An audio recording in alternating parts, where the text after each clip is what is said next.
Hello, this is RICKY, the Android guy.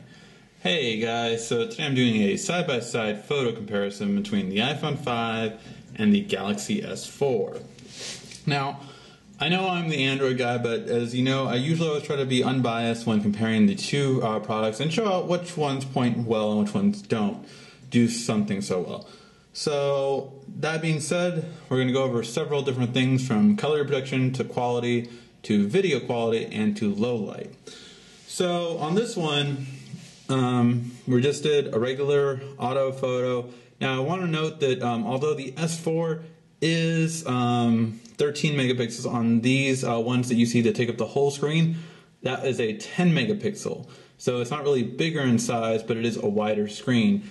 That's how I tend to shoot the photos on the S4. I don't tend to use the full 13 megapixels. I like to shoot wide angle instead, and it takes up the whole screen more so. It just looks better in my opinion. However, let's go over detail and quality. So we're going to go right here on both phones, and then just see the difference in clarity. So when we go over here, we can see just a bit more detail in terms of the lines right there on the S4, on the iPhone 5. Plus, the iPhone 5 tends to be a little unrealistically neutral. So this is more what the color looked like on when we were outside. And you'll notice a lot of these outdoor photos in the iPhone 5 tend to be washed out as comparing on the S4. And we'll see that on a couple of different photos that it just handles white balance better. And we'll see that on a couple different ones. And if we just go over here and just see this part right here, and just see the detail in each one. We'll even bring up that side one too, just to show off right there. And so you can see in just terms of color, hopefully if you guys can see, it just be a little bit more neutral. The pink is kind of just washed out on my camcorder right now, so I'll go over the green more so. And there you can see just a different detail as well as the clarity difference. So that one right there. Now in terms of this one, we're going to go what's behind me. Oops.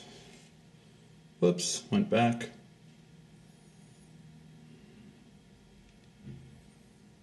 So we're going to go with what's behind me and on the side of me right here.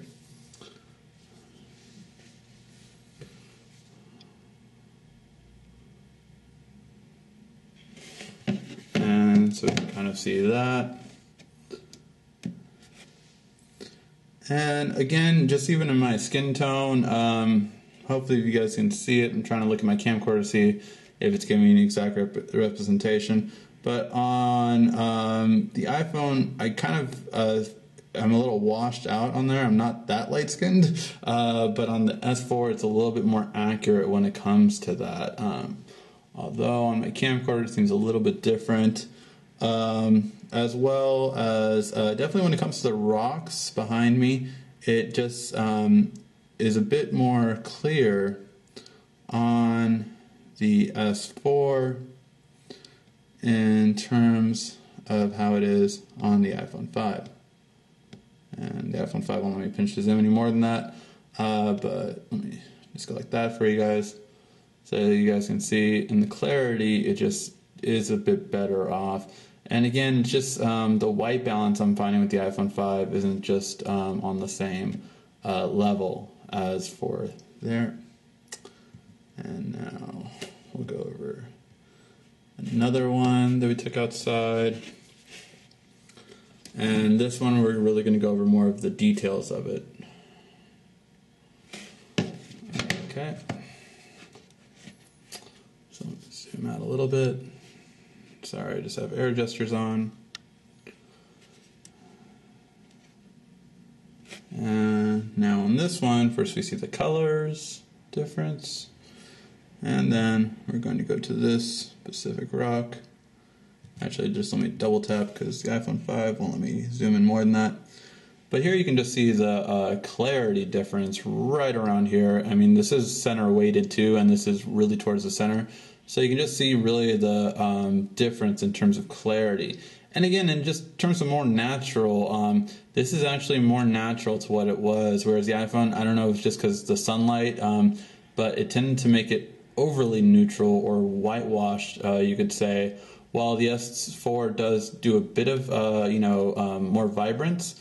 It really is more just because of the screen, but this is closer to what the colors actually outside were like, so it just stays more true, actually.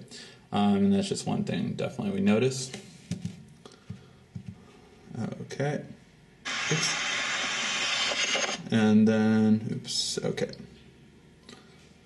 Alright, now we're going to go over the videos. Now, unfortunately, I do want to point out that I thought the stabilization wasn't on the S4, so when it is on, you will see first that it moves. Let me turn, sorry guys, just let me turn a couple of these features off. Turn Smart Pause off, and then turn Air Gesture off. Okay. Now, so when you can see in this video,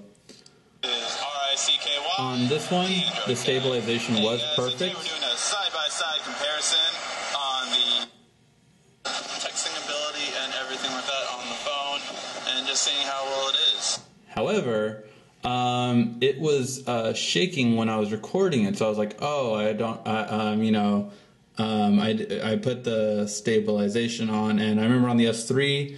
The S3 had some issues where if you put the stabilization on, it was actually more jumpier than if you had the stabilization off. It was definitely a problem. However, they did fix it on the 4, but they didn't show it when I was recording. So when I was recording that, it looked really shaky, and so I turned the stabilization off. But however, the first video, actually, the stabilization, even if it looks shaky on your phone, it'll actually correct it entirely. If you view it thereafter. And so that's what I was showing you. You could see that it was very stable on that one. However, this I deleted that first video off of the iPhone, so I couldn't show you exactly comparing. So I'm going to go on this one, but the stabilization was a lot better on when you have stabilization on the S4. So I just wanted to point that out because this one's going to shake a lot, and it's not normally shaky if you have the stabilization on. So just a little disclaimer. And now let's play both videos. And for this one. Hello, this is RACKY. Video comparisons. Hey guys, today we're doing a video comparison Side by side. iPhone 5 versus the Galaxy S4. Just see how the 1080p video looks. So now we're just moving them to the panning, just seeing how that looks, how the text on the sign looks, and just how well it's checking movement. And just seeing how it moves back, and the color like on the band as well. One important thing to note is we found that you really can't do digital zoom as easily on the iPhone 5 where this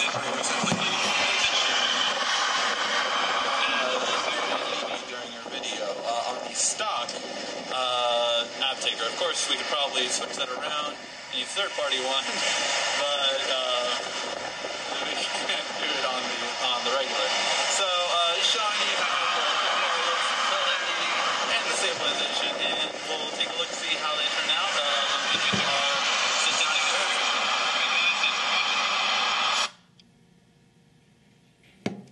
comparison. Okay. So hopefully you could see just the difference in terms of the quality on them.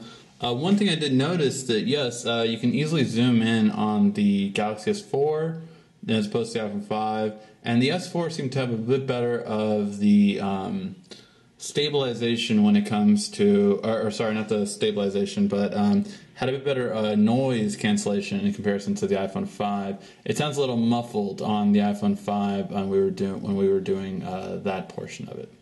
Okay, so that was the video, and now just in our controlled settings of indoor shots, one for clarity and one for color reproduction. Okay, so this one, first of all, we'll notice the iPhone 5, again, this is where it was more clear to me of the white balance. As you can kind of see still the backlining on here, where as you can see it on here, it completely goes away right there. Just with the white balance, it just does not do as well compared to the S4.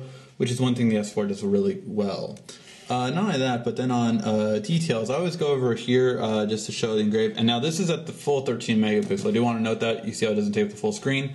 This is at the full 13 megapixel. So when looking at the detail quality, the Google, you can definitely see it's engraved on here, whereas here it just kind of looks like it could even be written on there. It doesn't really show the engraved part, except for this little part over here with the G, which of course is pronounced very well on there. And this Google is not white, it's a more beige, so definitely points out the detail quality on here, that you can see that it is clear when it comes to that.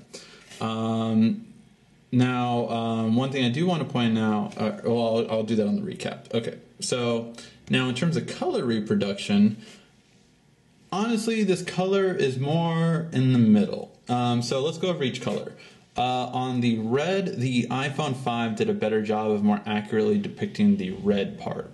For the green, it was, actually for the green and the blue, actually, in fact, well, no, more so the green, it's pretty much in the middle. It's not as light as the iPhone 5 is doing on here. It's not as dark as the S4 is doing on there.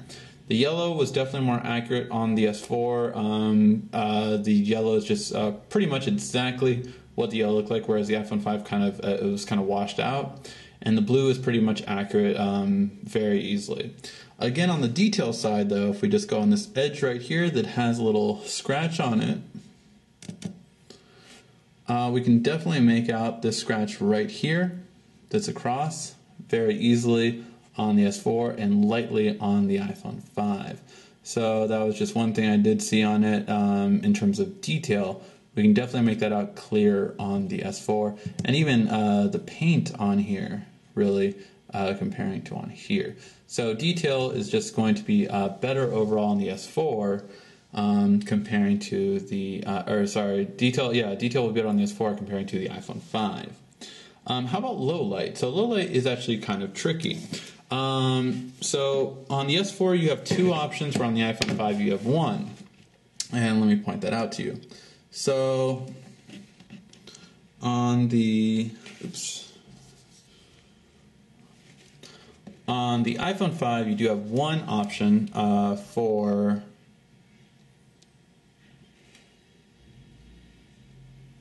the photo, and the S4 you have two. So here is on both on auto. So just so we can see, on both auto, I would say the iPhone 5 did a much better job. However, the S4 has another feature on called auto night detection, which is very easy to turn on. Just let me go over to you guys so you can see it. On the S4, if you hit the gear, you have this right here, and it's called auto night. So as soon as you turn it on, it basically detects low light without you needing to ever do anything again. So that's a really nice feature. And if you go to that feature on the phone, our image is very easy to tell which one is better. So this is regular auto, and this is auto low light. So obviously the auto low light, once you turn that on, it is by far better in low light. There's just really no comparison between these two. This is really just perfect for low light. Very easy, and a lot less noise in comparison. Noise is like graininess or white specks on the photos, and although this does still have some, it's by far less in comparison to the iPhone and its noise. So definitely just a lot more sharp overall in comparison to it. So if you did not know about the low, if you did not know about the low light, easily the iPhone would win. However, if you know about the low light, easily the S4 would win. So just a good kind of side-by-side comparison on that feature in terms of low light photos. So yeah, guys, those are the different ones. And low light is not HDR. I just want to point that out. It's not HDR. It's something different, which I won't go over because yes, you could do HDR on both of these, but I just didn't want to go too much into HDR comparison because a lot of people don't know about it and don't usually use it on their phone. They use auto, so that's why I didn't go into HDR. So yeah, in overall comparison, we do see that the S4 has a lot of features over the iPhone. I would say, even with the stabilization feature on the S4, on the first video, the iPhone does have a little bit better video stabilization. Camera stabilization, they're pretty much both on par. But in terms of video stabilization, I would give that to the iPhone. However, in terms of just overall quality on, well, for the most part, everything. I mean, detail, color reproduction, and low light, it easily goes to the Galaxy S4. So that was the camera side-by-side comparison. If you guys have any questions, feel free to ask. This has been RICKY, the Android Guy.